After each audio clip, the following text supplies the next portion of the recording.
Welcome to the Tom Heck for Governor Digital Town Hall. Drop into the group chat and join the conversation.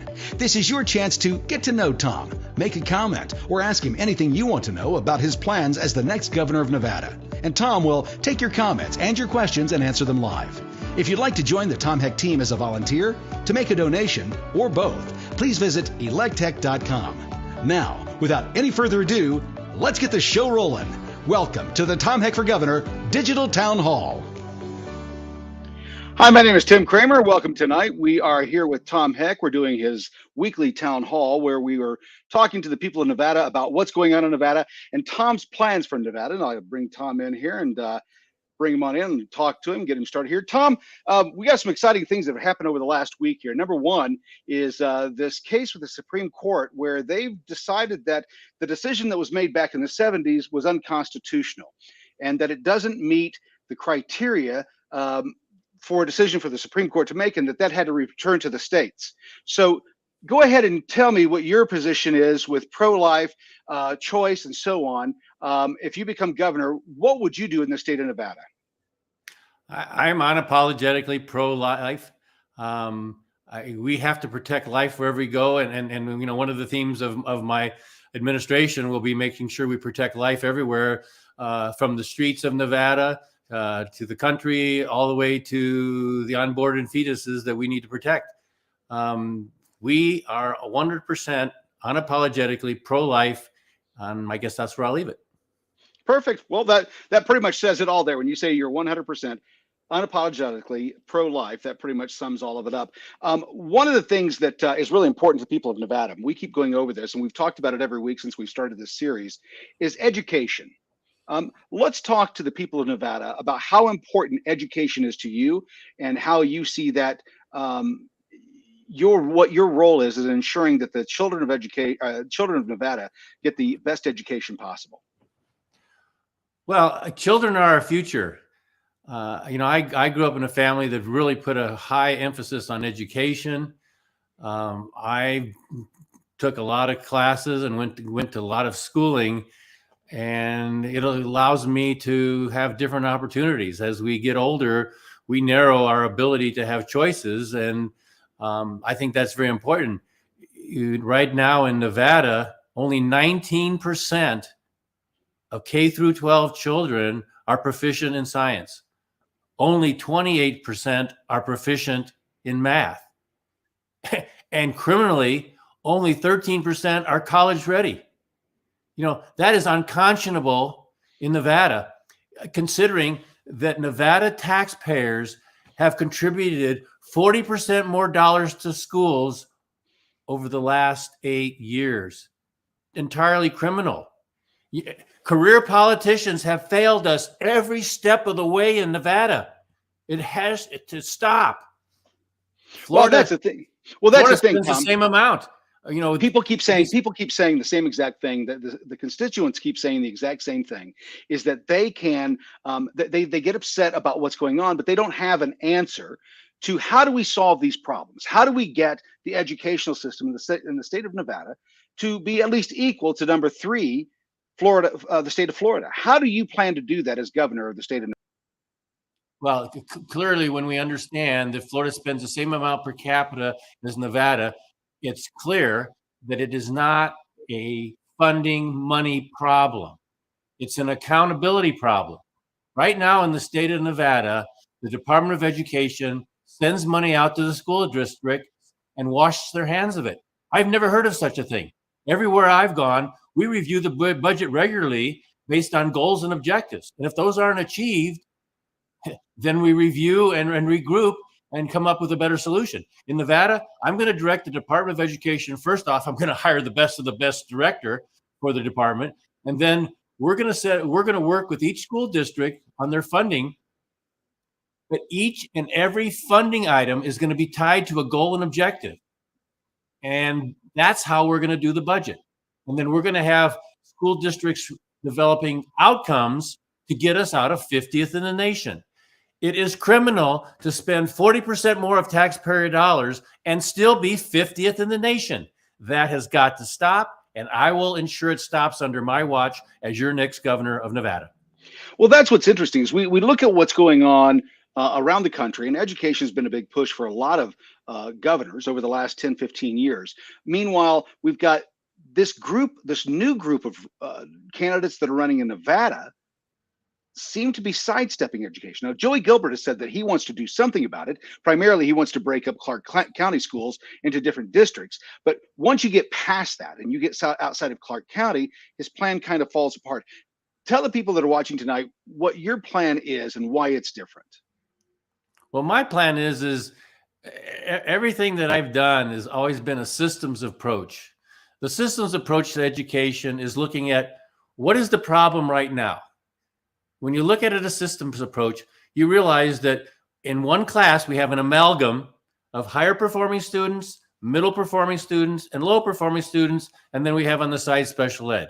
Well, that's not a systems approach. A system approach says we're going to separate the lower performing students to a group and teach them separately, the middle performing students separately, and then the higher performing students separately. And then everybody wins. Right now, by teaching to that amalgam of students, the best we can hope for is some level of mediocrity. Not a surprise that we're still 50th in the nation. And we can do better, and we will do better. And we will work with the people in the education system to make sure they understand how to do a systems approach. Well, if you're just joining us tonight, go ahead and jump into the chat. If you're on Facebook, you can jump into the chat there on Facebook. You can be watching the video and go ahead and just chat in, and we can see it here live. Also, if you're on the website at electtech.com, jump into the chat there and let us know what your questions are. If you've got a question for Tom about what you think is important in the state of Nevada or things that you want to see happen in the state of Nevada, go ahead and do that. You can jump into the chat and we'll get you started here. In the meantime, we're going to play one of Tom's new commercials, and this addresses the issue completely. This is Tom's views on education and why he believes the career politicians have been feeding you a line of bull for a number of years. Message. Why is the Nevada education system last in the nation? Simple. Career politicians don't care about your children's. Well, let's do this one more time. We're going to try this one more time. Here we go. Nevada wouldn't rank last. Tom Heck is running for governor for one reason: to revolutionize Nevada state government, beginning with education. But if 50th place is good enough for your kids, just keep voting for the career politicians. Otherwise, it's time to vote for a proven conservative leader. It's time to vote Tom Heck for governor. There we go. We're going back into, it's interesting, the advertising and marketing that we're doing for this campaign is a little bit different, primarily because we're coming out and calling a spade a spade. So when we say that the education system is broken in Nevada, I've used that language in other campaigns around the country, and it's never been so true as it is in Nevada. When you say the educational system is broken in the state of Nevada, Tom, explain exactly what you mean by that. It's broken. What that clearly means is I've seen some of these agendas for some of these school districts. The agenda basically focuses on things having nothing to do with child learning, child education, and improving the delivery of schooling to these various kids. And that is unacceptable. You should have most of your agenda devoted to improving learning outcomes for children. And we don't focus on any of that. And, and we don't seem to care. And it's unacceptable. Weren't you saying that in your most recent NSEA, the school union for the teachers of Nevada, that they ask you a number of questions that they want to get you, trapped on as governor, as a candidate for governor, so they can, get you. We got you. Okay, explain that process. How many questions out of all those questions they ask were about kids? How many? I don't think there were any. They were asking about, will I work with them to increase teachers' salaries? Will I work with them, and how will I work with them? And how will I walk across the aisle to help them? Listen, this is about children's learning. They need to start focusing on effective children learning and teaching. And they need to do remedial training for the teachers and the kids to get us out of 50th in the nation. In any other state, this would be criminal, and they would fire all the politicians. And that's what should happen. If we don't do anything else besides education and safety on our streets, we are failing our people, our voters, our children, and our future. We have to do better. And that survey, it was a big disappointment when they're focusing primarily on increasing teacher salary. I mean, I'm sympathetic to teachers. I want to make more money too. But people forget teachers only work 8 months of the year. Let me say that again. Teachers only work 8 months of the year. No other state employee works 8 months of the year. So to equalize, and we're always talking about being equal in today's environment, equalizing the pay, that means you multiply someone making $60,000 by 1.4. What that means is they're really making $84,000. But what that would require, they would have to work the summer like every other state employee. Well, like every other employee in the country. No employee gets 3 or 4 months off of a year. Nobody gets that off. So now to turn around and say, well, you've got to pay me $70,000, $80,000 a year, and then I don't work 3 months of the year, and then I'm going to be upset that I'm not making enough. That's an oxymoron, right? It doesn't make any sense whatsoever to say that you're not making enough. Across the aisle to the NSEA about helping them make money. They didn't talk once about improving child learning, about remedial training for teachers that aren't quite cutting it, or by firing teachers that aren't cutting it. We have to do better, and it's a partnership between the students and the teachers. One of the other things that I focus on is my dad was the assistant principal at my high school in Naples, Florida, and he had a in-school detention for the malcontents or the disciplinary problems. That meant whenever there was a problem, the teacher said, go to the office. That eliminated the problem from the class, and they could get on with the teaching. We lost teacher-student time because they in Nevada have to deal with the disciplinary problems. Now, in a systems approach, no one would ever require that. It's criminal. We have lazy administrators that need to stop being woke and start focusing on the things that makes learning better for students. Well, that's what I think is interesting, is that we were talking about it before the broadcast tonight, in that one of the things that was interesting is we were watching Fox News, and Esper, who was the Secretary of Defense, has a new book out, and he's, of course, bashing Trump. And he says that nobody like Trump should ever run again. Yes, Trump did open some eyes, and yes, he got a lot of things started, but he was too volatile. Nobody liked him. No, the people that didn't like him, right, were the people that were already in. The politically elite didn't like Trump because he was stepping on their way to make dollars. He was stepping on their way to make money. So Tom, to an extent, is the same kind of candidate here in Nevada, is going to be shaking things up, not going with the status quo. And that's one of the reasons that he's been shoved out of so many of the events that the GOP is currently holding. Not just him. I'm not going to put Tom in there alone, but they've done it to a bunch. They've chosen Lombardo as their guy. Lombardo is the establishment candidate. In fact, Trump is holding his nose. He knows that Lombardo is an establishment candidate. And the reason that Tom and others didn't get invited to the Trump team is because, well, that's how it works.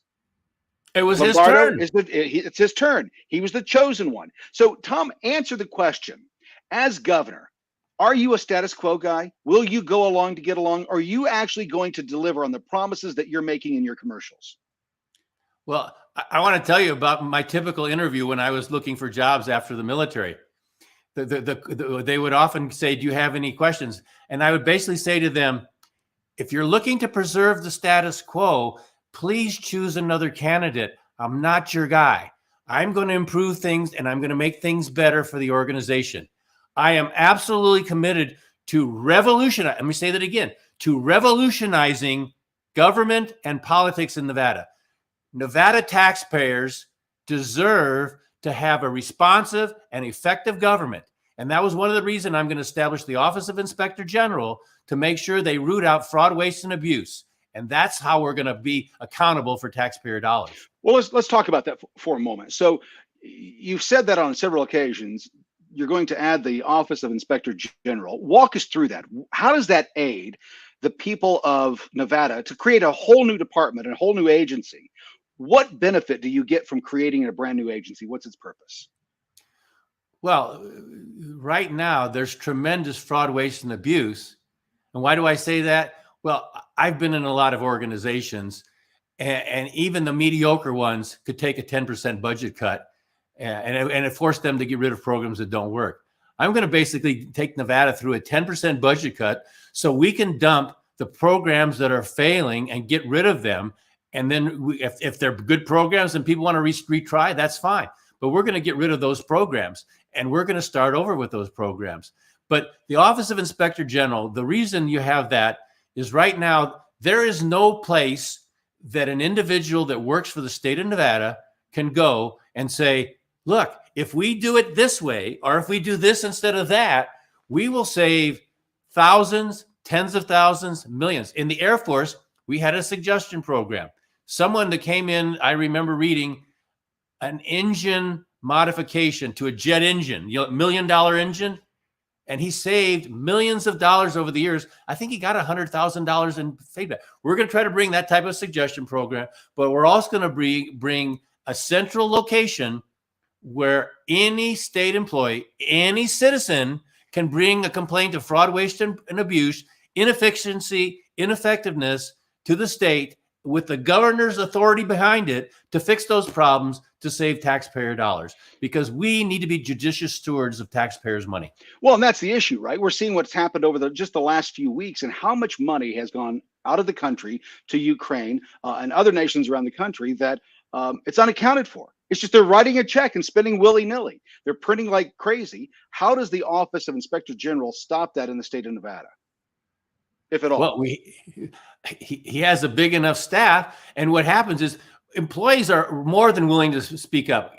Over my 40-some years of running different organizations, it was very clear to me that walking around, and I'm a fan of management by wandering around, my experience was you go and ask the employee about how things are going. Typically, they'll identify a problem very quickly, but the beauty of it is oftentimes, almost all the time, they offer a solution for the problem. So all you have to do is get it past the bureaucrats who are trying to preserve the status quo. I am not going to preserve the status quo in Nevada. It's going to be shocking for some, but it will happen should the voters decide to put me in there to take care of business and make this a benchmark state in the country.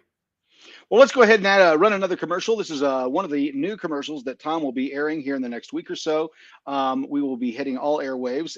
If you're on right now and you want to ask Tom a question, jump into the chat, either on the website at the bottom of electech.com of the video. If you scroll down, you'll actually see a chat there. You can jump into it, ask a question. If you're on Facebook, you can do the same thing. Get into right underneath the video. Just go ahead and type in your question. We'll get your question up online. In the meantime, here's Tom's newest commercial. It will be dropping it next week. You get to see it here first.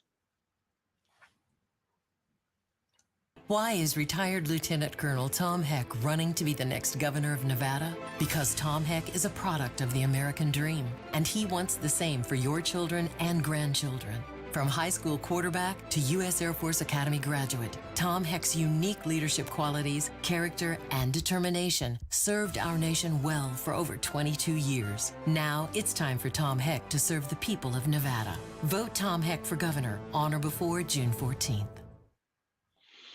There you go. That's what democracy is all about. Now, here's the deal. We're having a hard time getting the message out because of these Facebook rules and Google rules. There's one ad that we want to play that we think that is very important, and this is the one that'll probably get the most attention over the next few weeks. But it starts out a little something like this. Let me get this one out of here. Let me move. Let's see. Let's get that. Remove that one. Here we go. Approve this message. I know it. You know it. We all know it. Trump won. Biden lost.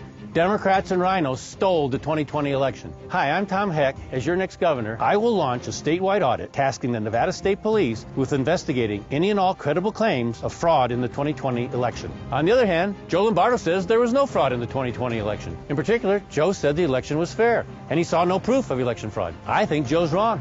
Dead wrong. What do you think, Nevada? So that's a big question going on right now. What happened in 2020?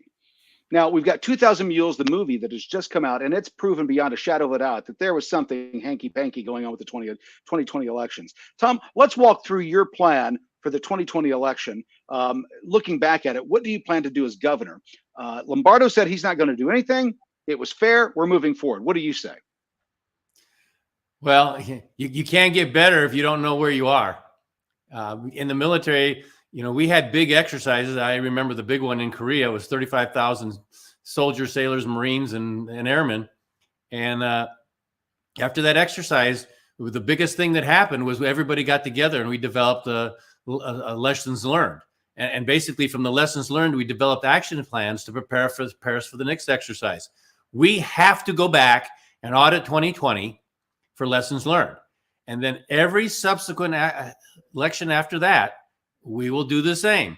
We will audit for election learned. The other thing I'm going to do with that is I'm going to propose and get approved that all election supervisors are elected. Florida does that. Some of the other states do that. Right now, our election supervisors are appointed by bureaucrats. And that's not what we need in Nevada to ensure that people have confidence in our elections. We need someone that is independent and works for the voters. That's how we ensure integrity. The other thing I'm going to do is the election integrity group has a bunch of things. It's about 6 or 8. One of them was watermark ballots that are serial numbered. The other thing was doing away with machines. We're going to have paper ballots. My goal is to get rid of this mail-in ballot thing. We're going to continue to have absentee ballots that are required. And the other thing is I'm going to champion either voter ID through the legislature. And if that doesn't work, I'm going to champion a referendum and get it through the voters, because 80% of the voters want voter ID, including Democrats. Well, one of the reasons we're bringing this up tonight is because it was breaking news as we were getting ready to go into the broadcast that a county in Michigan has raided if I'm correct, they've raided the local election officials' offices and taken all the machines, if I'm correct. And that has to do directly with the 2020 election. Where you were able to read a little bit more on that, Tom. Can you kind of guide us through what they were saying in the article? Well, yeah, that's essentially it. Except there was one location, but there were hints in the dialogue about, and there's other locations that are coming, and they had a search warrant. It wasn't this, some bureaucrat went and decided to pull up the machines. This was a valid legal search warrant to take these machines to determine if they were tampered with. Yep. And they were going on and projected going to several other locations. And so that was, I believe, in Michigan. And as I remember it, that was one of the battleground states, as they call it. Yeah, Michigan had a lot of problems in Detroit on election night in 2020. And that's what the next few weeks, you're going to see more and more information coming out on this. And it's going to be candidates and it's going to be elected officials like Tom that are coming forward to say, listen, 2020 wasn't right. It's unlike any election we've ever had in American history. They stopped counting at a certain point in the night in unison. How do they all stop at the same time? These are different states. Unless their elected officials are talking to each other and actually working with each other, there's no way they stop all at the same time. That has to be looked into. So in the state of Nevada, Tom, do you think that there was cheating in the state of Nevada? Oh, absolutely. I think, and the other problem is everywhere we went in Nevada, according to some of the people I've talked to, is they wouldn't let the Republican vote watchers get close enough to determine whether that was being. In some cases, the actual counters had their backs to the people where the people were trying to watch them. That's unacceptable. We need to have vote watchers walking around and meandering amongst the people counting the votes. We need to make sure everybody's tightened up on making sure that they're honest brokers for the voters. Because if we lose integrity of our voting, we're going to lose our democracy. There's a ton of information that has come, especially from these larger facilities, of elections officials and county sheriffs working in unison together to intimidate those that say, hey, listen, there's something going wrong over here. You got to take a look at it. They used intimidation tactics. And in fact, there were reports coming out of Detroit and Atlanta on election night that election workers were threatened with arrest if they didn't stop complaining about what they were seeing. Now, this is the information that's come out. Now, everybody will say, well, that's anecdotal. Well, I've always said it. Everything's anecdotal until there's an investigation. So the key to your plan, Tom, is to keep things transparent, is continual or spot investigations you've talked about doing an audit on the 2020 election. You've talked about doing an audit on the 22 election as well, and more elections going forward. How would you do that? Would it be a statewide audit, very expensive, or would you do random, pull out of a hat, this county's going to get checked, that county's going to get checked, that county's going to check? What kind of process do you think that you would have to play to make that? Well, I think you make sure you do the big counties, Clark and Reno, because oftentimes right now, Clark basically decides the election. So you always do Clark, you always do Reno, Washoe, and then you spot check the other counties. Some of the problem in the last election that people don't want to admit to was that our legislatures changed the voting laws. I think it was in less than 60 days. Well, if you run a bureaucracy and you have a way of doing business and you change it, workers get confused. They're not sure what they're doing, and everything gets messed up. So we really have to do a consistent process. In the military, when we had critical things, like, for instance, pilots flying jets of various nature, they have what they call a -1. It's a checklist for everything they do. We need to make sure every county has a checklist for their election day, and we need to have them submit that to the state. So we review their checklist and we review them together so that we make sure that everything's covered to ensure the integrity of the elections. It's funny. It's funny. People will jump in, and it cracks me up. They'll make this comment. First of all, Lori Bryan jumped in with 4 different comments. The first one was, can you show us the record of the warrant? Well, it's public information that happened today. That news broke right before we went on. We would love to do that, but go Google it. It's out there. It's in Michigan. It's do we want to give her the URL? I can give her the URL. We can do that. Yeah, we can do that. But this is my point, is that she wants us to provide all the proof of what we just said. I have no problem with that. But then she'll say there's something else wrong with it. Now, I go through and it cracks me up. You didn't lose any vote here, Tom. What's interesting is that she was never going to vote for you in the first place. She's a Karen. She comes on to complain. She's never going to be a part of the solution because all she's done so far is complain.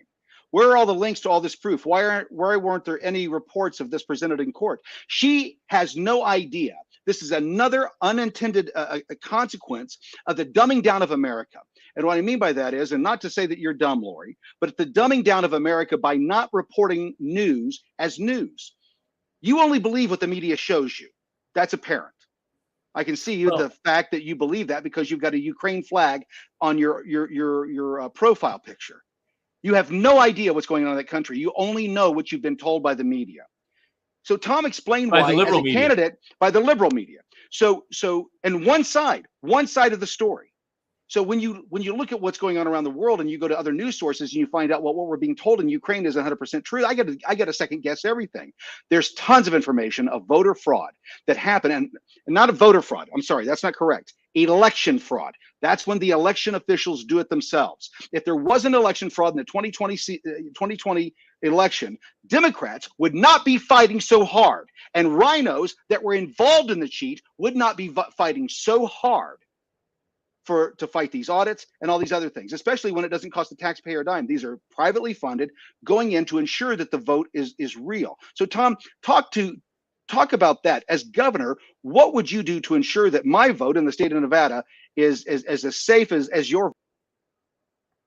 Well, first off, Lori, I'd like to tell you that 60% of Republicans believe there was fraud in the voting in 2020. 60% of the Republicans. So I would encourage you to see all the other information out there that shows you that there was fraud, and there was fraud. And every day, if you've paid attention to the news, every day there's more and more documentation coming out. There was stuff in Arizona that's come out. Pennsylvania's got stuff coming out. Georgia had stuff coming out. Michigan's now got stuff. Wisconsin found 137,000 votes 2 weeks ago. So when you come up with things like that, it's pretty bad out there. How am I going to ensure? Well, I got to take on the issue of, one, we don't want voting machines. We want paper ballots that have watermarks and serial numbers so that we can make sure we control the number of them. We want to make sure we follow the other pieces of the election integrity group's recommendations for protecting your vote. And then most importantly, every election, after we develop checklists for each election office, and approve it. Every year we're going to do lessons learned to make sure that we get better each and every year, and that we've developed checklists that are almost perfect. So between what's audited, the methodology we use to match the election integrity team out there that's basically talking about how to make it secure. And just a side note, that election integrity group came from Arizona. They used them as example, and they found all kinds of suspect things in Arizona as well. So this isn't just, I think she called it tinsel craziness or something like that. Tinfoil hat. It's not tinsel craziness. It's right, out there if you look for it. Here's the thing. The work that we're trying to do protects your vote just like it protects mine. That's why it's so important. It's important for me. It's important. It's important. You have to be able to trust the system. If you can't trust the system, then there's no reason in having the system at all. If there's not transparency in it, if we can't have transparency, it doesn't matter. So, Tom, we get another comment here. So I'll go through and read. This was a longer one, so stick with me here. I am a former state employee. I was forced to retire by corrupt bureaucrats after reporting hundreds of millions of dollars in Medicaid fraud in my agency, Division of Child and Family Services.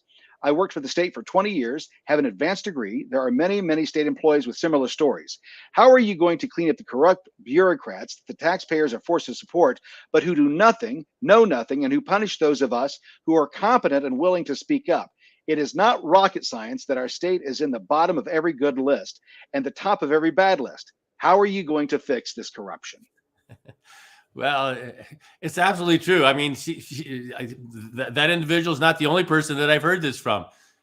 And there's a bunch of them out there. It's the competent people that get stuck in the corner for years because the incompetent people are running this insane asylum, if you will. The problem is that we keep hiring friends of friends of friends. It's the good old boy system in the state of Nevada.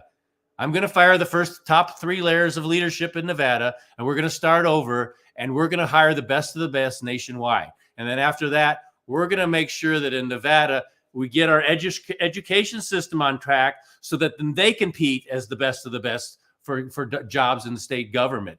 But this is absolutely criminal what they do to really competent people in the state. Medicaid fraud, in that limelight, we're going to audit every department as I become governor in January of 23. And we're going to find out where all the bodies are buried. And anything that's criminal, I'm going to turn over to the appropriate agency to investigate and appropriately charge the people for criminal misconduct. And we're going to hold them accountable to the full extent of the law. That's the bottom line.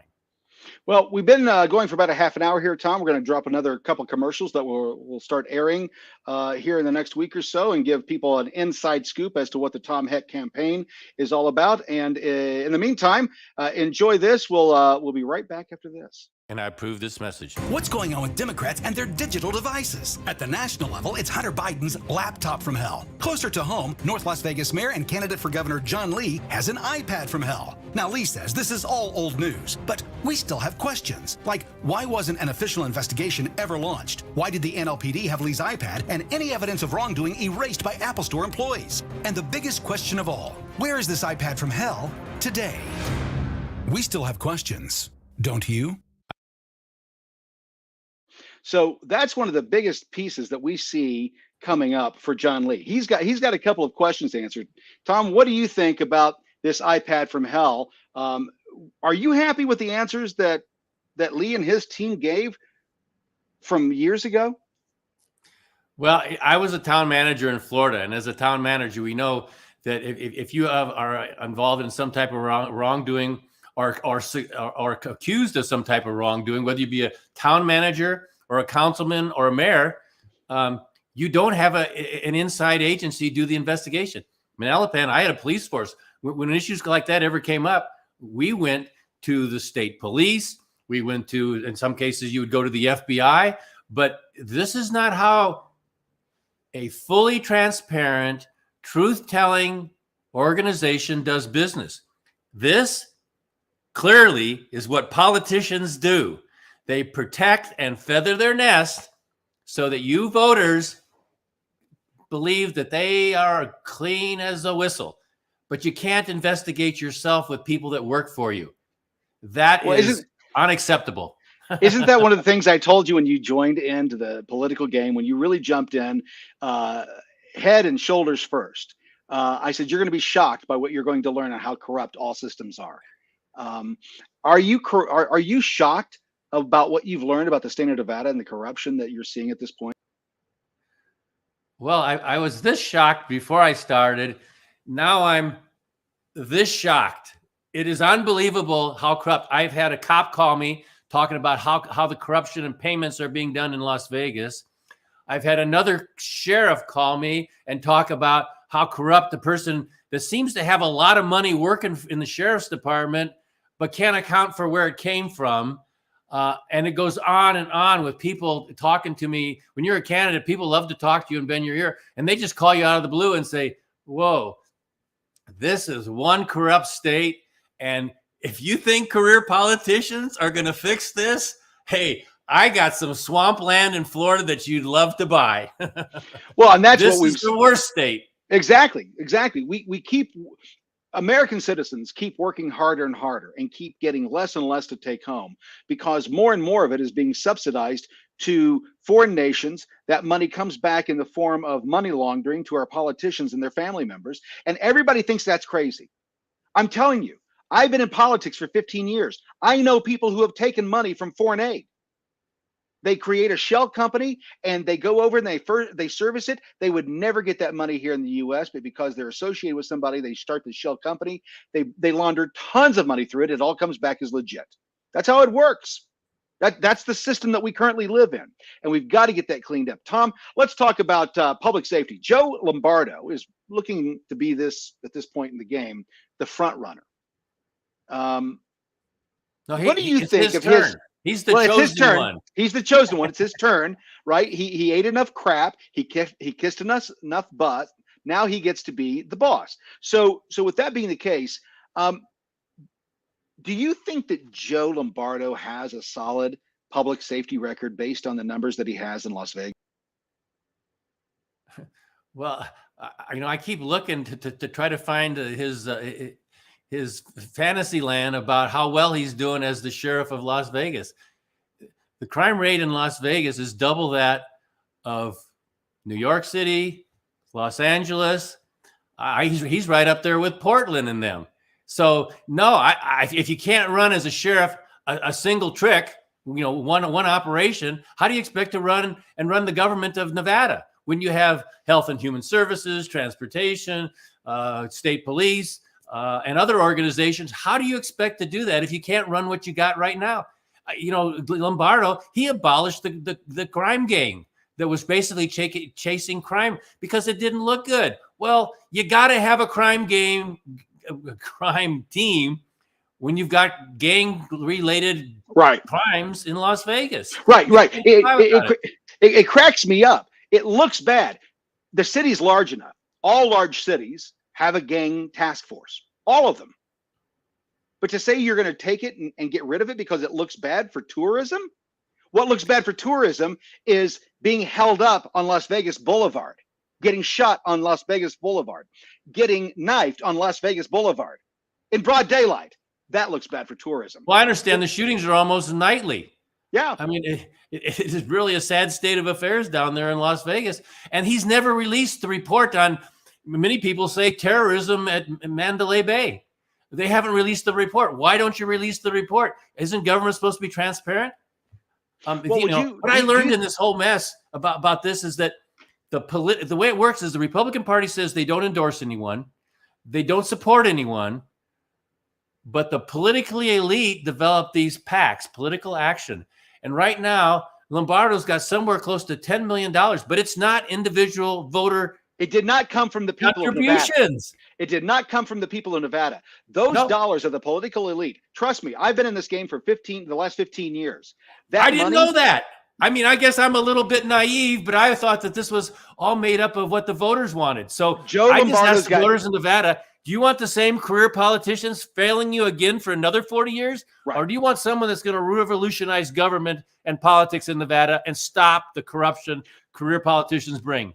Joe Lombardo has $10 million in his bank account from people who do not want the system changed. They Well, want actually, to what I continue meant the status today quo. was it's not in his bank account. It's in 3 or 4 other people's bank account, but they're doing his bidding. Right. But that's how it Or works. as he would say, he's separate from them, but they're supporting him. It's the same difference. That's what the rules allow for. Nevadans, as I understand it, you guys get to decide in the primary who you want to be the Republican candidate for governor in Nevada. Don't vote for the people with money, because that's what the Republican Party is telling you to do. They've excluded me because I just didn't have enough money, or I didn't meet the double super secret criteria that they established at the last minute. Well, exactly. And that's what it's been in politics for the last 50 years. We've seen it time and time again. I've been in meetings where candidates were told that if they didn't bring $100,000 to the table, that they were not going to be accepted. It seems like the same games are being played out here in Nevada. If you can't be a big contributor, if you can't be a big donor, then they really don't have any interest in having any conversation with you at all, especially if you're going to change the system. If you're going to change. And Channel 8 is doing the same thing. Channel 8 is going to have a debate in the next week or two. And Channel 8 basically says, you got to open an office. Well, we're doing, in this electronic age of digital capabilities, we're having an electronic campaign. Well, right. They say I got to open an office. Why would I open an office? And most offices people don't go to anyway, but that's the criteria. It really evolves into money. You have to be able to pay so much money per month to open an office and staff an office. And then they let you have the key to the debate. It's the same process. It's the same process that the taxi cab drivers did with licensing. Is that once they got powerful enough, they made it almost impossible from anybody to get into the taxi game, because you had to buy a car. Well, not just one car, but you had to come in with a fleet. You couldn't start with one taxi, right? You couldn't be the guy who pulls himself up by his bootstraps and gets one car and starts an empire. You couldn't do that. No, you had to come in with 1,000 cars in your taxi fleet. That's how you got your license.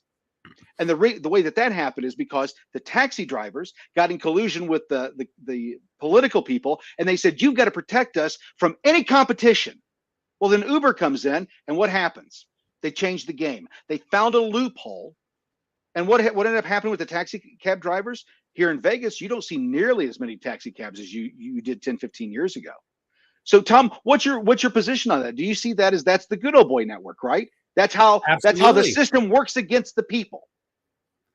We complain about it, and it's very subtle, but it's the people get to choose in the elections, and don't you voters forget, you have the power to choose the person who you think is qualified to do the job, not the person who's got the most money because the politically elite, it was his turn, or they chose him because they liked him and he was going to be a puppet for them to do their bidding.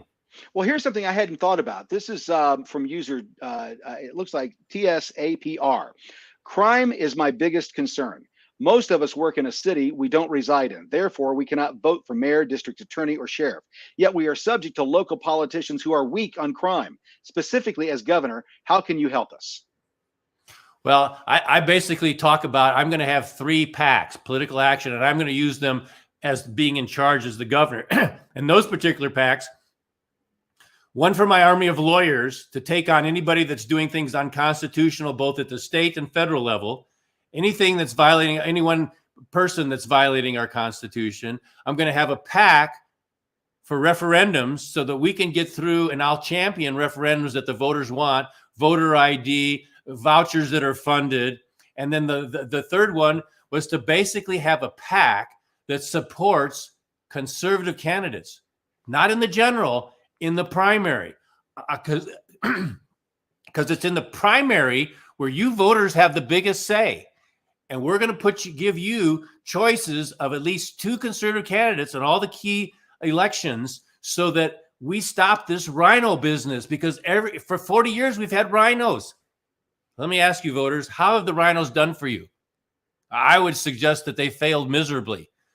So for 40 years, you've had rhinos. I'm going to stop that by having a PAC that funds conservative candidates, DAs as well. I'm going to make sure, and I'm going to campaign for the strong, law-abiding, criminal incarcerating DAs so that you can be safe. Because exactly. I, as your governor, take it personal, and it's sanctity that you have a safe environment to live, work, and play. And I take that very seriously.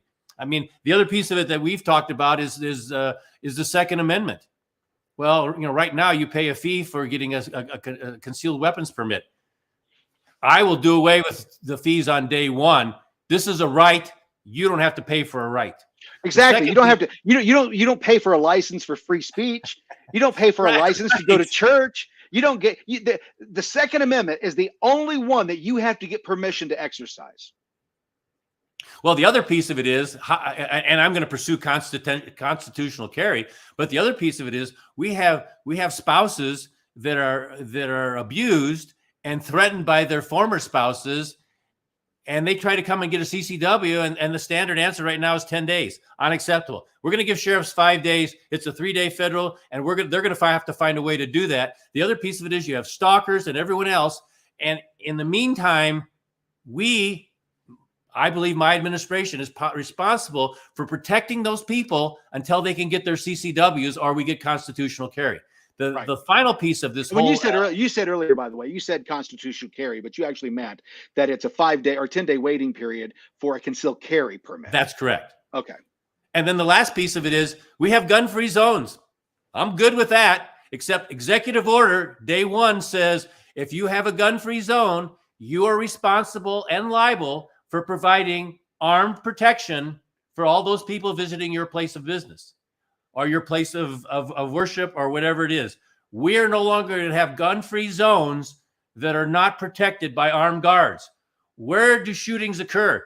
Go back and look at the history across the last 10 years. You'll find that most of all the shootings, either a bar, gun-free, church, gun-free, school, gun-free, and other gun-free areas.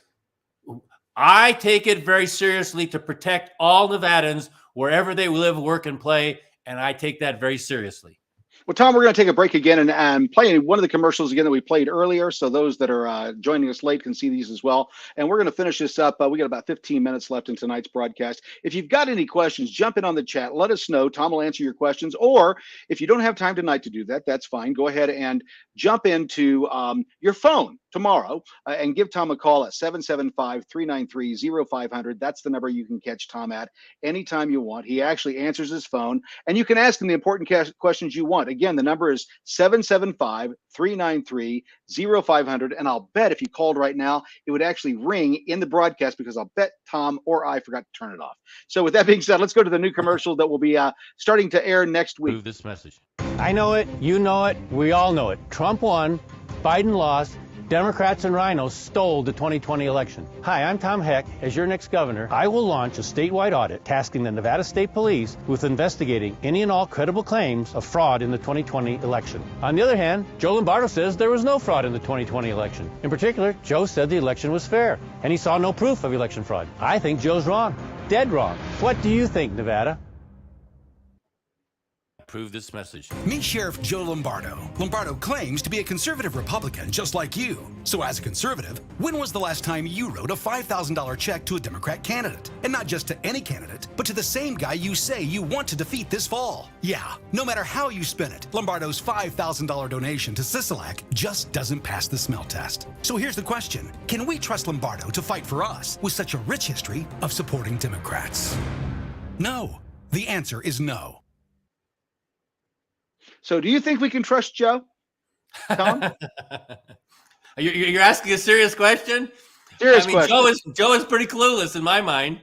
Joe has that nice smile and he talks the right note. But if you ask Joe a question, well, I should say that. Until recently, if you ask Joe a question, he would usually say, well, I'm not sure, but it could be this way or it could be that way. Well, lately, all of a sudden, he was drinking the conservative Kool-Aid, and he's now spouting conservative values, I guess, because the politically elite told him to. Well, even the Sun-Times, I think the Sun-Times, in a new article, just said, yeah, he seems to be moving more and more conservative the closer we get to Election Day. You don't move closer and closer to conservatism if you're a conservative. You know, Tom's not moving any. I mean, Tom would have to move farther to the left. He's so far conservative. You know, that's the issue, and that's what I think that the mainstream media and others have really painted conservatives with this broad brush, have no idea who we are. And Tom, talk about these social issues that are the big concerns. So we've got the Roe v. Wade thing is up in the forefront because of Alito's leaked document. What's your position on abortion? What would you allow in the state of Nevada, given the opportunity to make that decision? What would you do? Well, as I said earlier, I consider it sacrosanct that as governor, I need to protect life where we live, work, and play, and in the womb, and we just need to make sure that that's what we do. I'm 100% unapologetically pro-life, and that's where we stand. We in America, we value life, and we are trying to devalue life, and that's not acceptable to me. And we'll do everything we can as your governor to protect life in Nevada. So, do you think there's going to be an issue? Do you think that the left is going to lose their collective mind in the next few weeks over this issue? Do you think that we'll see more violence? And if so, if that violence were to break out in the streets of Nevada with you as governor, how would you react to it? Well, first, the liberals have already lost their mind on this and other things. We're not having lawlessness while I'm your governor. And anywhere we start to have riots, I'm going to send out the National Guard. I am not going to blink. It will take me 3 minutes to mobilize the National Guard to support a city and protect life, liberty, and property, because most all these citizens deserve to have their life, liberty, and property protected. They do not need to be subject to lawlessness and destruction of their property, their livelihood, and other things. So that would take me like a 5-minute phone call. The Guard would mobilize, and they would be there as quickly as they could get there, whether it be Reno or Las Vegas. We are not going to tolerate the Portlands, the Seattles, the Wisconsins, the Minnesotas. We are not going to have blue states. All you have to do is all. say blue states. We're just not going to support the blue state process of protesting where everything has to burn or be looted. Okay, we got another question here from Robin. Robin wants to ask a very specific question about Governor Sisolak. Currently, we have a governor who is pretty silent and rarely makes an appearance so taxpayers can talk to him. Basically, what will you do as governor to make that a different? How much access will you give to the people of Nevada to the Tom Heck administration? Well, first and foremost, I would like to take a call from every citizen. So, but my first stop would always be the Office of Inspector General. I would want to work with them first, so that I really believe in solving problems at the lowest level. I know in the short term, I will be involved, the Office of Inspector General will be involved, but when you have a continuous process improvement focused organization, most problems get handled at the lowest level. And where they don't, I will intervene and the OIG will intervene. But when we change that whole culture of the Nevada government to the entitlement for I'm going to retire in 30 years or 20 years, and that's what I care about, to I'm all about the voters and taking care of our citizens and getting them the services that they have paid for with their tax dollars, then we will get a process improvement focused organization who will handle problems at the lowest level. In the meantime, they will start at the Office of Inspector General if they can't get any resolution at the lower levels. And if necessary, I will get involved and we will provide resolutions satisfactorily to the taxpayers who pay our salaries. Well, let me ask you this. We have a real problem in the country right now. One of the biggest issues is what's being called disinformation, misinformation. And a lot of the misinformation and disinformation is actually coming from the people who are calling for no more misinformation, disinformation, and they want to be put in charge of it. As governor, how would you protect the free speech rights of all Nevadans? Well, first off, we're not going to have a ministry of truth like the Bidens are trying to develop. I believe two things. First off, this is a free country, and people are entitled to say what's on their mind no matter what. Second off, in a free country, you have freedom of speech. Everybody's entitled to speak their minds, and we're not going to have this ministry of police and our ministry of truth police in our state. You know, the other piece of this is that we have these organizations that are big tech companies. I'm going to follow especially in a lot of things that the Governor DeSantis has done, because they're valuable. We're going to basically tell these woke companies that if they're misleading the voters and canceling their speech, we're going to fine them. And we're going to follow exactly in the same footsteps as quickly as I can make it happen. And if I can do it with an executive order, it'll happen on day one, because we can't have anyone stifling freedom of speech in a free country. Well, and what people don't understand about that, and Tom, people say, well, that's misinformation. It's only misinformation to you right now, or disinformation to you right now, if you don't have all the information. You may see it that way. But right now, people see it that way, so they claim that they don't want any disinformation, but then they're not willing to trust the information that they're given. They only trust it from one source, their source. And if their source doesn't say it, then it didn't happen. A great example is the Hunter Biden laptop story. For many liberals, that never happened until the New York Times came out and said, oops, yep. But that's the game that's being played. So, one of the things that's dangerous in the country is when a newspaper or a TV station takes a position counter to the truth, or counter to a cause or to a candidate. That's what we saw happen in 2020 with the Hunter Biden laptop story. It came out just weeks before the November election, and the media shut it down. How dangerous is the media? How dangerous do you think it is right now for the media to be taking sides the way that they are, to the scale that they are, with the information that Americans need to know? Will you fight that as governor in the state of Nevada? Well, certainly I'm not going to have a ministry of truth, but wherever I hear things that have a major impact on our Nevada voters, I'm going to speak up and say, I would not trust that piece of information. I would go look here, go decide for yourself. But I want to give the people that are being propagandized, I want to give them an outlet to go find out another side of the story. Because I've always believed throughout life that in absence of another side of the story, people believe what they hear. I'm going to provide the other side of the story, and then they can decide which one they believe. Well, a good fight that happened here recently was the argument, well, I guess not argument so much as a battle that Ron DeSantis has been having with the media in Florida. And finally, he's doing what politicians need to do, calling them out when they lie, right there in front of them, not letting them get back to print, but calling them out that moment. That's what we have to do.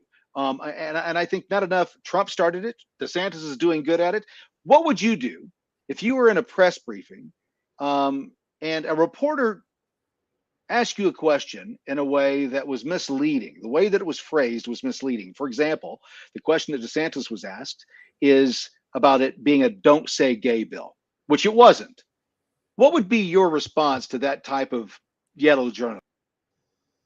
Well, first, I would look at the journalist and say, obviously, you haven't read the bill. Obviously, you don't understand the purpose of the bill. And obviously, you have an agenda here. So with that in mind, you're no longer a journalist, you're a propagandist, and I'm done talking to you. Well, that right there, I think that people seem to think that a politician or president, or that they have to stand there and be browbeat by somebody who has an agenda. You wouldn't stand for it in the grocery store if somebody was doing that to you. You wouldn't stand for it in your own home. Why would a politician have to stand there and be kind or nice to someone who's lying to their face? They don't. So, Tom, we're going to wrap things up here. We've been going at this about an hour. We've answered a ton of questions. We got a couple more here. Let's see if we have any more here.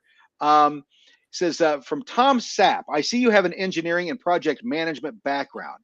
What infrastructure upgrade would be your first priority in the state of Nevada? Well, I'm very sensitive to the rural regions. I wrote an article, an op-ed, and on my website you'll find it.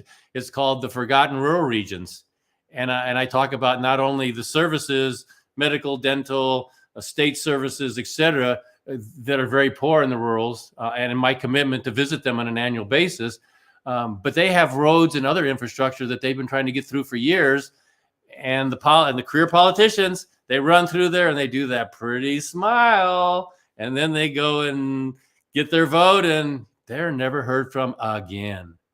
So my goal, get out to the rurals on a yearly basis, see what their needs are. For the most part, Reno and Washoe County's infrastructure is pretty good. The cities I worked for the city of Reno. I was the deputy deputy public works director for maintenance. The things I saw them doing, the roads, the sewers, the storm drains, they did a pretty good job of it. I would tell you, you know, Kramer, you drove these roads. I told you they were probably the best roads in the nation. And you said, yeah, you're right after driving them. But you got stuck in that road going towards Sunny Valley and Pahrump. That one between Pahrump and Sunny Valley. Yeah, Sunny Valley. That road, that gravel road, 10 miles of gravel and despair. It is bad. I have a convertible, and I learned a life lesson that when you're going through the desert in Nevada, put your top up because everything will have dust on it if you don't. So lesson learned. That's a perfect example of an infrastructure problem with bureaucracy. You know, when I talked to the people in Sandy Valley, what they told me was that's BLM land. So the state of Nevada won't. By the way, BLM is not Black Lives Matter. That is Bureau of Land Management for those that aren't. Exactly. and it's not state land. Well, my belief as governor, I'm about results and producing outcomes. We're going to go and pave that road. And if we believe that the feds should pay for it, I'm going to take my army of lawyers that I have a pack for, and I'm going to sue the feds to pay for that. But we're not going to let the citizens suffer because of some bureaucratic BS. It's unacceptable. We're not going to have it. Well, and that's the problem. I think that the majority of candidates that we see here in Nevada, and not just here in Nevada, but the majority of them across the country, have no real idea on how to make major changes in big systems because they've never been a part of one. And I'll give you an example. A guy who's running back in Indiana for the state house, he's running for state rep. He told me point blank, the only reason I'm getting in this is to affect how hospitals from any overregulation. That's his only agenda, to be in the state house, is that one issue. Well, that's an elected lobbyist at that point.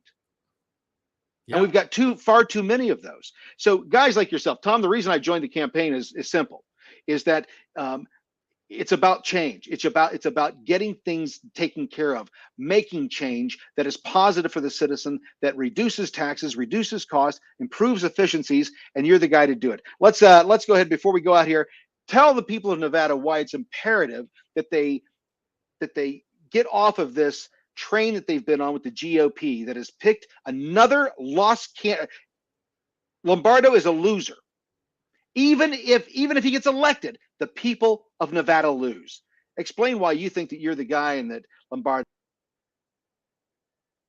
Well, I just want to make sure you understand that the train you're on, the GOP, the Nevada Republican Party, along with the political elite, have already decided it's Joe Lombardo's turn to be governor. So if they believe that, but I don't think you do. So if you don't believe that, then you need to vote for someone that's qualified and not a one-trick pony. All Joe Lombardo's ever done is law enforcement, and not very well. I would say that for sure.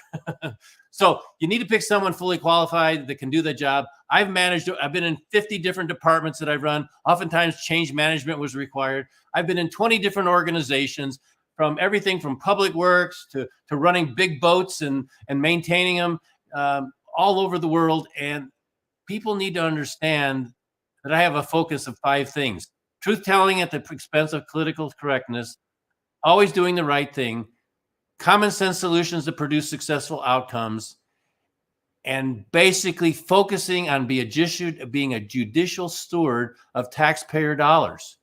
So my experience in change agent, I did that for the city of Reno. I'm going to jump in. That was only 4. You said 5. What's your 5th? The 5th thing. Education. You got me. But basically, it's truth-telling with expensive political correctness, common sense solutions for successful outcomes, and always doing the right thing. It's those 5 pieces put together that's the focus of everything we do, and that'll be kind of the vision for state employees for Nevada, so that we're always being transparent, telling the voters what we're doing and why we're doing it, not worried about being politically correct or saying the right things, but providing a true, full message. Exactly. Focusing on common sense solutions that produce successful outcomes. I'm an engineer. It's always about identifying the problems. These politicians nowadays, they're treating symptoms. We're throwing money at schools with no change in the results. So we got to stop focusing on the systems, but it's common sense solutions that produce successful outcomes and always doing the right things. Well, and common sense, Nevada. Common sense tells you that if you plant corn seeds, you're going to get corn. You're not going to get beans. So if you plant a career politician, don't expect to get something different than a career politician when you go to sow what you've reaped. Don't expect to get anything. Right, exactly. So, hey, I'd like to thank everybody for joining us tonight. It's been another great night, great conversation. Tom, thanks for your insights and so on. We can't wait to move forward. If you've got a question for Tom and you see this broadcast, you've got a question for Tom and you want more information about who he is and so on, go to electheck.com. That's the first place to go. The second thing to do is if you want real deep insights, call Tom. 775-393-0500. That's 775-393-0500. Yes, he actually picks up his call. If he doesn't get you immediately, he'll call you back. So 775-393-0500. If you've got a question for the next governor of the state of Nevada, that's the place to do it right there. Tom, do you have anything else to say? I want to remind voters, donations help. We need donations because we're trying to get our message out to you in the last couple of weeks, because we know that's when you're focused on. We know that in the primary, all you voters do your homework. And so go to my website, electheck.com, electheck.com. I'm sure you're there right now, but you can see all kinds of things on there. And whatever you don't find you want answers to, call me. But we really would appreciate your donations, whatever you can afford. And let's change the politics and government in Nevada for the better. And let's stop doing this. I know it. You know it. We all know it. Trump won. Biden lost. Democrats and rhinos stole the 2020 election. Hi, I'm Tom Heck. As your next governor, I will launch a statewide audit tasking the Nevada State Police with investigating any and all credible claims of fraud in the 2020 election. On the other hand, Joe Lombardo says there was no fraud in the 2020 election. In particular, Joe said the election was fair, and he saw no proof of election fraud. I think Joe's wrong. Dead wrong. What do you think, Nevada?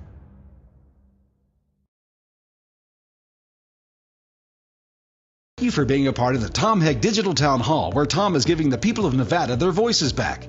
Join Tom every Monday night at 7 p.m. as he discusses his plans for Nevada directly with you, the people of Nevada. Do you still have questions? Call Tom directly, Monday through Friday, 8 a.m. to 6 p.m. at 775-393-0500. That's 775-393-0500. And yes, Tom actually answers his phone. If you'd like to join the Tom Heck for Governor campaign as a volunteer, to make a donation, or both, please visit electheck.com. Thank you again for being a part of Democracy in Action, and only on the Tom Heck Digital Town Hall. Mark your calendar now and plan to join Tom again next Monday night at 7 at electheck.com, as well as these video streaming platforms.